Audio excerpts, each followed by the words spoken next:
ख्रिस्त में मेरे प्यारे भाइयों तथा बहनों, ईश्वर ने इस संसार की सृष्टि बड़े ही प्रेम से की।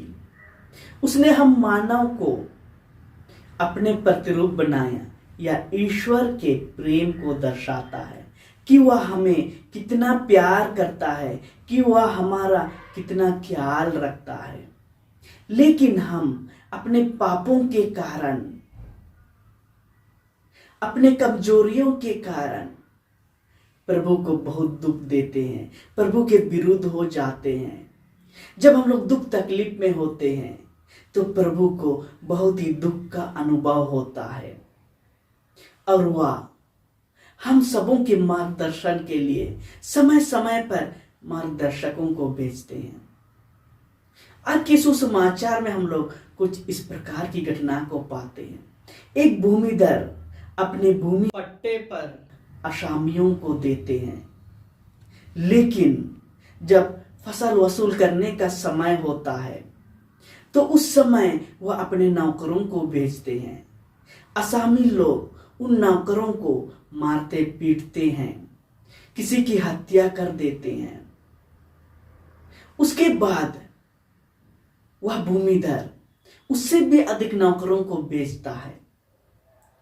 वे लोग उनके साथ भी वैसा ही करते हैं। अंत में वह भूमिधर अपने पुत्र को भेजता है।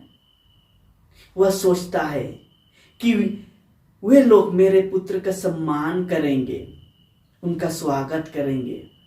लेकिन जब वे असामी लोग उसके पुत्र को देखते हैं तो कहते हैं, ये तो उत्तराधिकारी है, आइए हम सब इसको मार डालते हैं और इसका पूरा जमीन हम लोगों का हो जाएगा।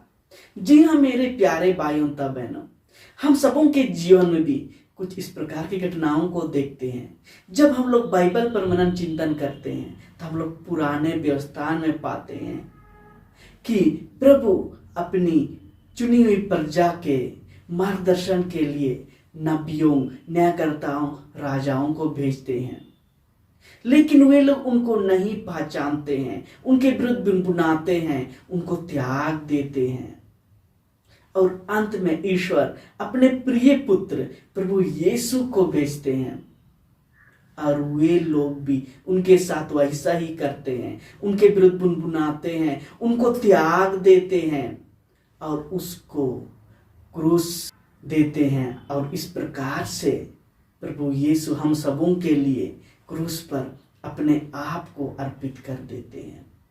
जी हाँ मेरे प्यारे भाइयों तथा बहनों, हम सबों के जीवन में भी देखते हैं अपने पापों के कारण, अपने कमजोरियों के कारण प्रभु के विरुद्ध हो जाते हैं, प्रभु को त्याग देते हैं।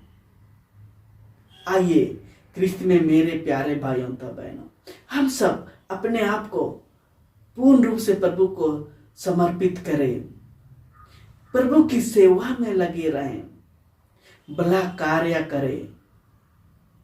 कितना भी कठिनाई क्यों ना हो, कितने भी विरोधी हम लोगों के विरुद्ध में क्यों ना हो, हम लोग भला कार्य करते रहें और प्रभु का अनुसरण करते रहें। प्रभु हम सबों को पुरस्कृत करेगा।